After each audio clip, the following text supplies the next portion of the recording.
Doctor صاحبہ، اعمال کی جس طرح سے بات کی، کون سے اعمال آخرت میں کام آنے والے ہیں، آپ فرمائیے گا؟ شکریہ زینب.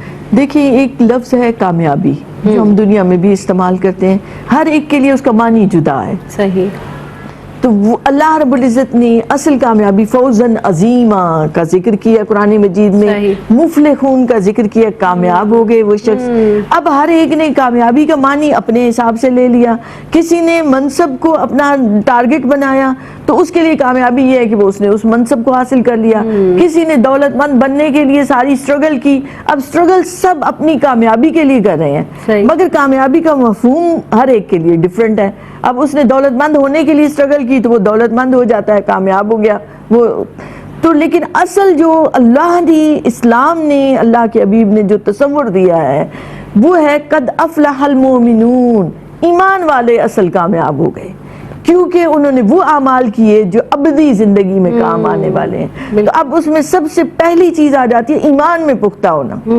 قالوا ربنا اللہ ثم استقم، کہہ دو کہ میرا رب اللہ ہے اور پھر اس پر ڈٹ جاؤ، قائم ہو جاؤ، پھر تمہارے اعمال میں، تمہارے کردار میں، تمہارے ہر عمل میں وہ بات نظر آئے گی. تو کامیابی یا آخرت کے لیے جو تیاری کی سب سے پہلی بنیادی ضرورت ہے وہ عقائد میں مضبوط ہونا، ایمان میں پختہ ہونا، یقین نے کامل رکھنا اللہ پر، اللہ کے حبیب پر، قرآن و احادیث پر، اور سمجھ جانا کہ یہ برحق ہے، یہی حقیقت ہے. جو بات آ گئی ہے، جس چیز کا حکم ہو گیا ہے اسے بجا لانا ہے، اور جس چیز سے روکا گیا ہے اس سے رکنا ہے.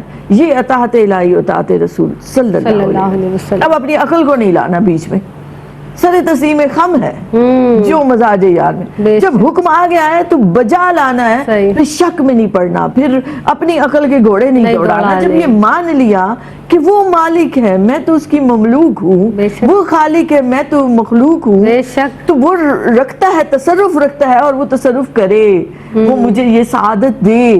تو یہ سعادت مندی کی بات ہوتی ہے کہ بندہ اطاعت میں رہے، جیسا آپ صلی اللہ علیہ وآلہ وسلم نے فرما دیا. آپ کا فرمانا اللہ کا فرمان مبارک ہے، اور آپ کے اخلاق کے الہیہ ہیں، تو ان پر چلنا ہمارے لیے لازم ہو گیا. تو ایمان کے بعد آتا ہے اطاعت الہی اور اطاعت رسول، جس میں حقوق اللہ میں سب سے پہلے نماز آتا ہے. سورہ مومنون میں اللہ نے وہ نشانیاں بتائیں کامیاب والوں کے لیے کہ جو انہوں نے آخرت میں جو کامیاب ہو گئے، ان میں ایمان کے بعد ذکر آتا ہے کہ نمازوں کی حفاظت کرتے ہیں، نمازوں میں خشوع سے کام لیتے ہیں. اور اس کا علماء یہ کہتے ہیں کہ نمازوں کی حفاظت اور نمازوں میں خشوع کا قائم ہونا کیا ہے کہ آپ جب اللہ کی بارگاہ میں حاضر ہوں تو حضوری کی کیفیت ہو، اعضاء، آپ کا وجود، آپ کا پرسکون حالت میں ہو. اب آپ کا دھیان اگر دنیا کی طرف ہی لگا ہوا ہے تو آپ پرسکون نہیں ہو سکتے. ابھی میں نے یہ کرنا ہے، ابھی میں نے کپڑے دھونے ہیں، ابھی میں نے برتن دھونے ہیں، فلاں کام کا کیا ہوا، دروازہ بجا ہے، کون آیا ہے، کون گیا ہے. سارا دھیان جب دنیا کی طرف ہو، اس کا مطلب ہے کہ نماز کی حفاظت نہیں ہو رہی. ایک شخص نماز پڑھتا ہے، حضرت عمر رضی اللہ عنہ دیکھ رہے ہیں، وہ جلدی جلدی رکوع کرتا ہے، جلدی جلدی سجدے کرتا ہے. تو جب اسے سلام پھیرا تو حضرت عمر رضی اللہ عنہ نے فرمایا تو نے اللہ کے حق میں تطفیف کر دی، یعنی حق میں کمی کر دی. جو تمہیں حق ادا کرنا چاہیے تھا وہ تم نے حق ادا نہیں کیا. تو نماز کی نگہبانی بھی یہ ہے کہ وقت پر ادا کی جائے، ہمیشہ ادا کی جائے.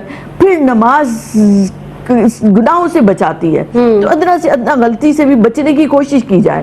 فحاشی اور عریانیت سے بچاتی ہے، بے حیائی سے بچاتی ہے. تو اس کی نگہبانی کرو، ان چیزوں کے قریب مت جاؤ، تاکہ نماز ایک نماز سے اگلی نماز تک پھر دھلے دھلائے ہو جاؤ، پھر پاک صاف ہو جاؤ. پھر اس کے بعد جن چیزوں کی بہت زیادہ اہمیت دی گئی ہے وہ ہے ہماری اخلاقیات اور ہماری معاشرتی زندگی. جب بھی کسی کے ساتھ معاملہ درپیش آئے تو ہمیشہ یہ ذہن میں رکھو کہ دوسرے کو فائدہ پہنچے.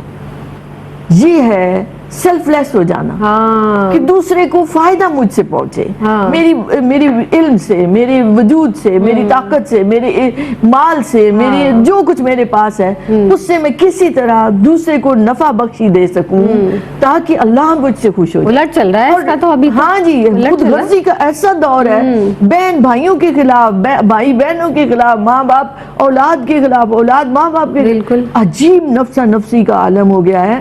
تو ہونا کیا چاہیے اس کے برعکس کہ جب بھی دنیا کی بات آئے تو آپ مخلوق کو نہ دیکھو، اس خالق کو دیکھو اور اس کی رضا کے لیے دوسروں کو فائدہ کرتے چلے جاؤ۔ صحیح۔ حضور نے بھی فرما دیا خیر الناس من ینفع بے الناس، شک، اللہ بہترین شخص وہ ہے کہ جس سے لوگوں کو نفع پہنچے، اس میں صلہ رحمی، رشتہ داروں سے بہترین سلوک، مہمان نوازی، کوئی مہمان آ جائے تو ماتھے پہ بل نہ آئے، سوچ میں فکر نہ آئے، پریشانی نہ آئے کہ یہ کیا ہو گیا، مجھے روٹی بنانی پڑے گی تو مجھے اللہ کچن میں جانا پڑے گا، تو ان چیزوں سے بچنا ہے۔ پھر اسی طرح اخلاقیات کے بنیادی اصول سورہ حجرات میں دے دیے گئے، مذاق نہ اڑاؤ، غیبت نہ کرو، کسی کے ساتھ برے طریقے سے بدگمانی نہ رکھو، ان چیزوں سے بچو۔ یہ کیا ہے؟ اخلاقیات کو بنیادیں فراہم کرتی ہیں صحیح۔ کہ جس سے انسان جب دوسرے سے ملتا ہے تو اس کے اندر منافقت نہیں ہوتی، اس کے اندر بغض اور کینہ نہیں رہتا، اس کا جب مقصود ہی یہ بن گیا کہ میں اپنے رب کو راضی کر دوں، میرے سرکار خوش ہو جائیں، تو یہ وہ اعمال ہیں صحیح۔ جو دیکھنے میں معمولی لگیں گے مگر روز قیامت، روز آخرت یہ کام آنے والی چیزیں بے ہیں، شک، بے یہ شک۔ کبھی ضائع نہیں ہوں گے، بے ایک شک، عورت انشاءاللہ۔ وہ بدکار ہے، کتے کو پانی پلا دے تو اس اللہ کی بخشش ہو اکبر، جائے۔ ہاں۔ تو جب آپ انسانوں کے کام آ رہے ہیں تو الخلق عیال اللہ، مخلوق اللہ کا کنبہ ہے، تو مخلوق کے ساتھ بہتری، بے شک۔ بھلائی کرنا، ہر وقت یہ سوچنا، یہ بہت خیر کا عمل ہے۔ اور حقوق اللہ ہمیں سبحان نمازوں کی اللہ۔ حفاظت، زکوٰۃ کی، روزوں کی، بے اور شک، کتنا کریم وہ پروردگار عالم ہے، کتنا حسین ہمارا دین ہے، دین اسلام ہے، سب کچھ تو بتا دیا، کھول کھول کر آیات بیان فرما دی ہیں، بس ہم عمل ہی نہیں کرتے۔